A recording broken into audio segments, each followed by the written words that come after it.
अपने सभी मित्रों का अभिवादन करते हुए आज मैं अंग्रेजी ग्रामर के विषय में आप सभी लोगों से चर्चा करना चाहता हूँ और बताना चाहता हूँ कि अंग्रेजी को सीखना, इसके ग्रामर तक पहुँच बनाना और उस ग्रामर की सहायता से स्पोकन इंग्लिश तक पहुँचना, अंग्रेजी बोल लेना कितना आसान होता है। बस ज़रूरत है तो थोड़े प्रयास की। तो बिना समय जाया करते हुए मैं इस बात पर चर्चा आरंभ करता हूँ कि अंग्रेजी एक इंटरनेशनल लैंग्वेज है, एक ऐसी भाषा है जो पूरे विश्व में बोली जाती है, पढ़ी जाती है और समझी जाती है। और किसी भी भाषा को समझने से पहले उसके अल्फ़ाबेट्स को समझना आवश्यक होता है, उसके वर्णमाला को समझना आवश्यक होता है। भाषा में प्रयोग होने वाले लेटर्स, अक्षरों को समझना आवश्यक होता है। अंग्रेजी में 26 अक्षर होते हैं और ये 26 अक्षर दो तरह के हैं। पहले कैटेगरी में कॉन्सोनेंट आते हैं और दूसरे कैटेगरी में वॉवेल्स आते हैं।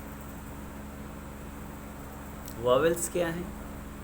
वॉवेल्स वे अक्षर हैं जिनको जब हम प्रोनाउंस करते हैं, जब हम उच्चारित करते हैं तो हमारे गले में, मुंह में बोलते समय कोई भी कंपन नहीं होता है। जो हवा है मुंह से वो निर्बाध निकलती है। जैसे हमारे 5 वॉवेल हैं, ए, ई, आई, ओ, यू।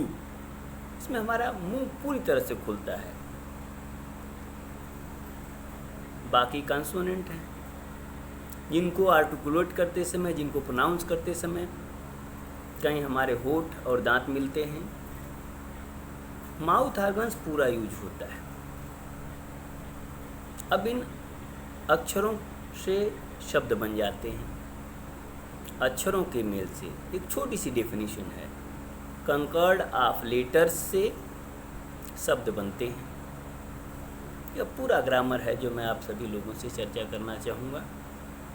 कंकर्ड ऑफ लेटर्स से शब्द बन जाते हैं। जैसे यदि हम कंकर्ड करते हैं R + A + M का तो राम बनता है। यह एक कंकर्ड है, यह एक मेल है।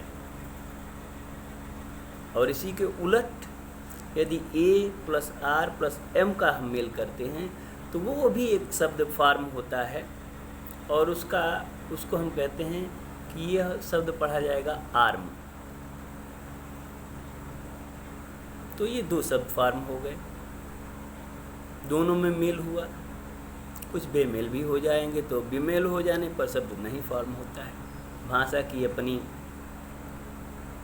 कुछ सिद्धांत हैं। जैसे स्वरों का प्रयोग हम मात्राओं को बनाने में करते हैं। जैसे R + A + M है, तो यदि इसमें हम देखें तो ये पाएंगे कि र का जो उच्चारण, र के बाद आ का जो उच्चारण आ रहा है, जो प्रोनाउंसिएशन आ रहा है, वो ए दे रहा है, जो श्रावल।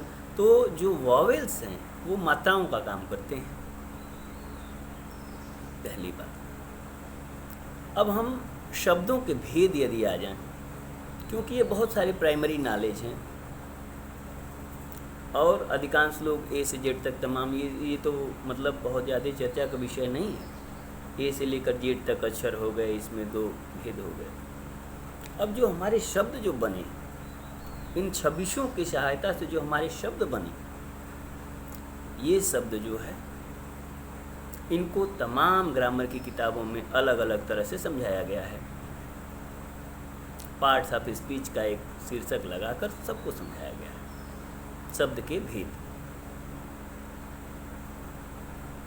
अंग्रेजी ग्रामर में शब्द 8 तरह के होते हैं। Noun, pronoun, adjective, verb, adverb, preposition, conjunction, interjection. ये 8 तरह के शब्द हैं। यदि इनको हम सीख लें, इनको हम बोलचाल में समझ लें, दैनिक जीवन में समझ लें, तो अंग्रेजी स्पोकन के प्रति हमारा पहुंच और आसान हो जाएगा। आगे की वीडियो में मैं नाउन के विषय में पूर्ण विस्तार से आपसे चर्चा करूंगा और आपकी प्रतिक्रियाओं का इंतजार रहेगा। नाउन पर हम लोग चर्चा करेंगे, विस्तार से जानेंगे कि आपके अंदर कैसे वोकैबुलरी बढ़ाएंगे हम संज्ञा की, और कैसे हम उसको डे टू डे लाइफ में प्रयोग करेंगे।